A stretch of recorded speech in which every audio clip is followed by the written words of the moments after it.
Hello guys, welcome back to my YouTube channel Krishna classes. आज मैं फिर आपके साथ आपके पास एक वीडियो लेके आया हूँ जो क्लास 10 की स्टैटिस्टिक की वीडियो होने वाली है। मैथ्स का बिल्कुल लास्ट चैप्टर है ये और बहुत इंपॉर्टेंट है क्योंकि इस चैप्टर में बोर्ड से 7 से 6 मार्क्स का क्वेश्चन फॉर श्योर आता ही आता है और ये बहुत डायरेक्ट कंसेप्ट रहने वाला है, बहुत ज्यादा स्कोरिंग कंसेप्ट रहने वाला है। तो हमारी वीडियो को पूरा देखें और हमारे चैनल को लाइक, सब्सक्राइब और शेयर करना ना भूलें और हमारे चैनल के बेल आइकन को प्रेस करना ना भूलें ताकि आपको सारी अपकमिंग वीडियोस की नोटिफिकेशन मिलती रहे। आइए देखते हैं स्टैट्स होता क्या है। तो बेसिकली हमारा क्लास 10 का टॉपिक है स्टैटिस्टिक। स्टैटिस्टिक का मतलब क्या होता है, आपने छोटी क्लासेस में पढ़ा है डेटा हैंडलिंग। तो ये डेटा हैंडलिंग का ही एडवांस वर्जन है स्टैटिस्टिक। स्टैट्स का जनरल मतलब क्या होता है, जब हम बहुत सारे डेटा को एक रिप्रेजेंट करते हैं ग्राफ की फॉर्म में। आपने बार ग्राफ्स के बारे में पढ़ा होगा, histogram, frequency polygon, pie chart, है ना।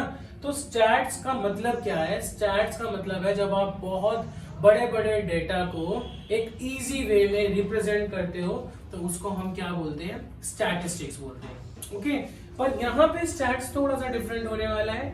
यहाँ पे स्टैट्स में 3 कंसेप्ट आएंगे, that is mean, median and mode. Mean में भी आपके 2 मेथड्स होते हैं। मीन का मतलब क्या होता है? जनरल मीनिंग ऑफ मीन क्या है? Sum of observation upon total observation. मतलब किसी भी नंबर का सम, किसी भी 10 ऑब्जर्वेशन का सम अपॉन में टोटल ऑब्जर्वेशन कितनी है उससे हम मीन निकालते हैं। ये ग्रुप डेटा का मीन होता है।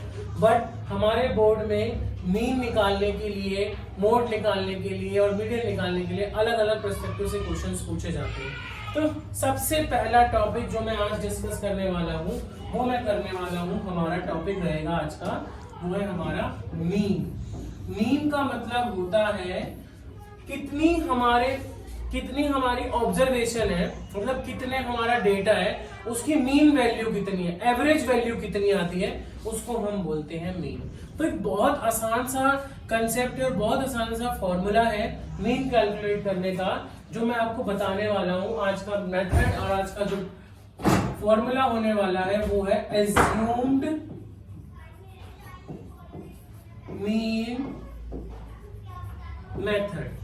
एज्यूम मीन मेथड में आप वर्ड से ही देखो क्या आ रहा है, एज्यूम मीन, यानी कि हम हमारे डेटा में से किसी भी नंबर को, मैं बताऊंगा वो कैसे आपको एज्यूम करना है। तो उस किसी भी एक नंबर को हम ए एज्यूम मीन मान लेते हैं। इसका फॉर्मूला क्या होता है? मीन को हमेशा हम ऐसे डिनोट करते हैं। तो इसका फॉर्मूला होता है A plus summation. E stands for summation, A plus summation,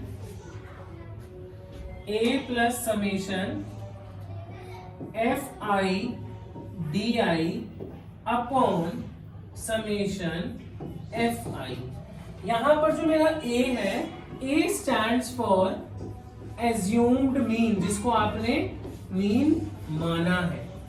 ये जो मैंने ई बनाया है, ये जो मेरा सिंबल होता है, ये समेशन का मतलब होता है टोटल। जो आपकी फ्रीक्वेंसी है और जो आपका डीआई जो आप टेबल से निकालेंगे, उसको जब आप मल्टीप्लाई करते हैं तो उस टेबल का जो आपका मल्टीप्लाई करके जो पूरा ऐड होता है उसका टोटल आप यहाँ लिखते हैं और ये फ्रीक्वेंसी का टोटल लिखते हैं, तब जाके आपका ये फॉर्मूला कंप्लीट होता है। सिंपल, हमें कुछ नहीं करना होता, फिर हम फॉर्मूलाज में वैल्यू डालते हैं और सॉल्व करते हैं तो हमारा मीन आ जाता है। मीन ये हम करते हैं अनग्रुप डेटा के लिए। अगर आपका डायरेक्ट है, कुछ भी ऑब्जर्वेशन है, मैंने बोला 1 2 3 4 5, इसका मीन निकालो, तो आप इन सबको ऐड कर दो और टोटल ऑब्जर्वेशन 5 है तो 5 से डिवाइड कर दो।